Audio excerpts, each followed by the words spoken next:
Dans le podcast Kawa par Simone Média, on entend un coach en séduction parler de ses méthodes pour aider les hommes et parfois les femmes à séduire. Je vous explique pourquoi je pense que son approche est complètement toxique. 1. Parce qu'elle véhicule des injonctions à la sexualité. Donner des techniques pour réussir un date, à savoir avoir un rapport sexuel, ou pour combattre l'homme timide et devenir l'homme viril, conditionne les hommes dans l'idée qu'il faut avoir un esprit de conquête et voir la séduction comme une compétition. 2. Ça véhicule l'injonction à dominer et manipuler les femmes. L'homme prend les rênes et impose ce dont il a envie.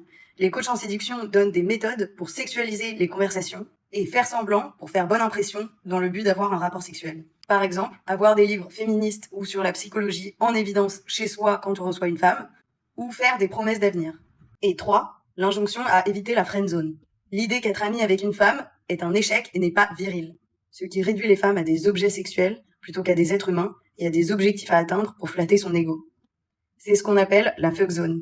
En somme, beaucoup de clichés, des stéréotypes de genre très marqués et une vision binaire qui flirte avec le masculinisme qui incite à être un mâle alpha plutôt qu'un homme soja. Tout ça alimente une masculinité virile et toxique qui est nocive pour les femmes et pour les hommes eux-mêmes et qui propage une vision essentialiste et misogyne des femmes dans l'idée qu'elles auraient toutes pour unique but d'être mères et de rechercher le père de leurs futurs enfants et seraient des êtres désirés et non désirants, ne recherchant pas le plaisir sexuel à l'inverse des hommes. Plutôt ringard, vous trouvez pas ?